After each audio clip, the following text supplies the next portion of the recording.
அனைவருக்கும் வணக்கம். நாம் இப்போ பார்க்க போகிறது 10ஆம் வகுப்பு கவிதை பேழை பாவலரேறு பெருஞ்சித்திரனார் எழுதியிருக்கக்கூடிய அன்னை மொழியை பாடல். நம்மளுடைய தாய்மொழியாகிய தமிழின் பெருமையை சொல்லக்கூடிய இதுதான் அந்த அன்னை மொழியில் இருக்கக்கூடிய பாடல். நம்ம இந்த பாடலை பார்க்குறதுக்கு முன்னாடி நூல்வெளியை பார்த்துட்டு போயிடலாம். நூல்வெளியில் பாவலரேறு பெருஞ்சித்திரனார் அவர் பிறந்த ஊர் இங்கே கொடுக்கல, நம்ம எக்ஸ்ட்ரா ஒரு சில செய்திகளை உங்களுக்கு கொடுக்குறேன். பிறந்த ஊர் சேலம் மாவட்டம் சமுத்திரம். பெற்றோர் துரைசாமியார் குஞ்சம்மாள். பிறப்பு மார்ச் 10, 1933. இயற்பெயர் துரை மாணிக்கம்.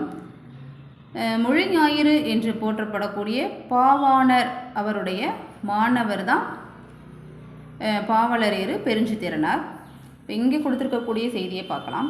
பாவலரேறு பெருஞ்சித்திரனார் இவர் அன்னை மொழியே அப்படின்ற பாடலை எழுதியிருக்கிறாரு. கனிச்சாறு அப்படின்ற முதல் தொகுதியிலிருந்து நமக்கு இருவேறு தலைப்பில் பாடல்கள் நமக்கு எடுத்து கொடுத்துருக்குறாங்க. பாவலரேறு பெருஞ்சித்திரனாருடைய இயற்பெயர் துரை மாணிக்கம். இவர் தமிழ் உணர்வை பரப்பியவர். இதன் வாயிலாக அப்படின்னா இதழ்கள் மூலம். இதழ்கள் என்னென்ன பேர் அப்படின்னா தென்மொழி தமிழ்ச்சிட்டு, தென்மொழி தமிழ்ச்சிட்டு. இந்த இதழ்கள் மூலமாக தமிழ் உணர்வை பரப்பியவர். தமிழுக்கு கருவூலமாய் எது இருக்குது அப்படின்னா இவருடைய திருக்குறள் மெய்ப்பொருளுரை. இவருடைய நூல்கள் என்னென்னு பார்த்தோம்னா உலகியல் 100, பாவிய கொத்து, நூறாசிரியம், கனிச்சாறு, என் சுவை என்பது, மகபுகுவஞ்சி, பள்ளிப்பறவைகள். இவருடைய நூல்கள் நாட்டுடைமையாக்கப்பட்டுள்ளது.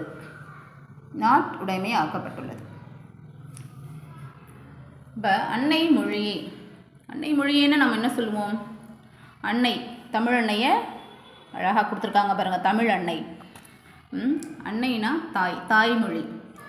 தாய்மொழினா நமக்கு தமிழ்மொழி. தாய்மொழியாகிய தமிழ்மொழியை பற்றிய பெருமைகளை சொல்லக்கூடிய பாடல் தான் இந்த பாடல். இருவேறு தலைப்பில் நமக்கு கொடுத்துருக்காங்க. அழகார்ந்த செந்தமிழே செப்பரிய நின் பெருமை அப்படின்னு இருவேறு தலைப்பில் நமக்கு கொடுத்துருக்காங்க.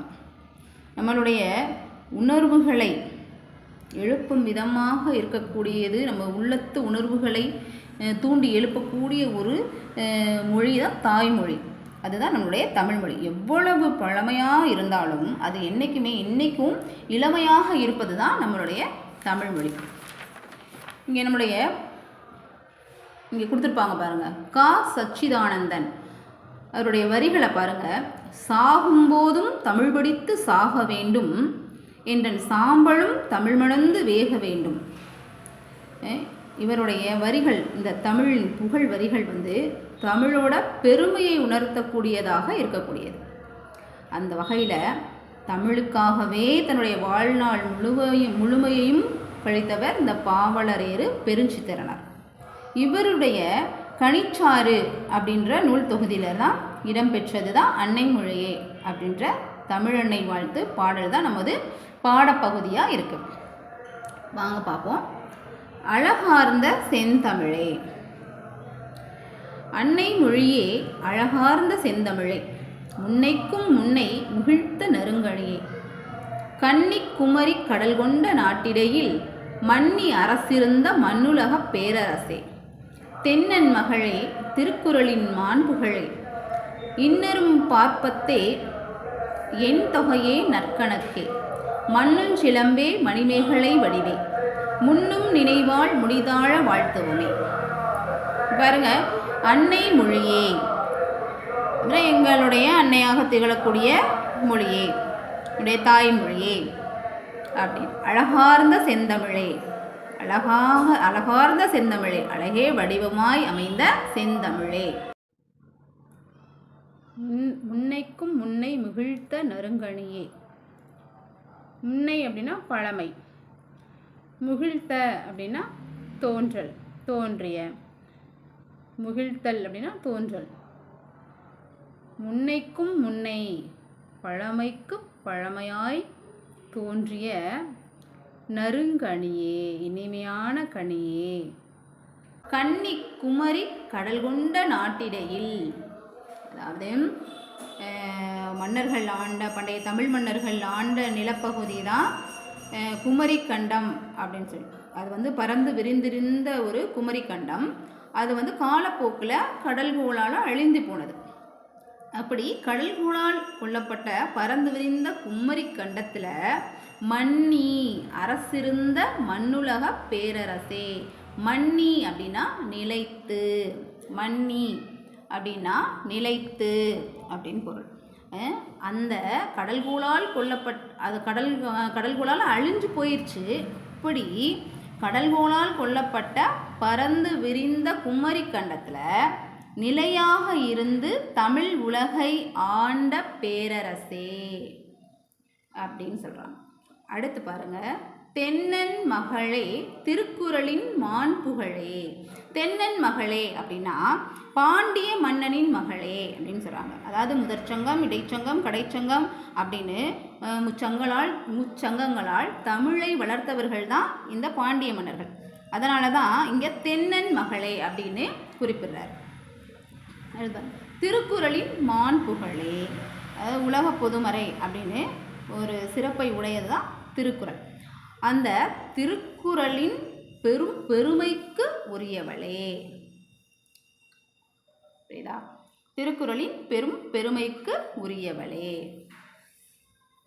அடுத்து இன்னரும் பாப்பத்தே. பா அப்படின்னா பாடல், பத்து அப்படின்னா பத்துப்பாட்டு.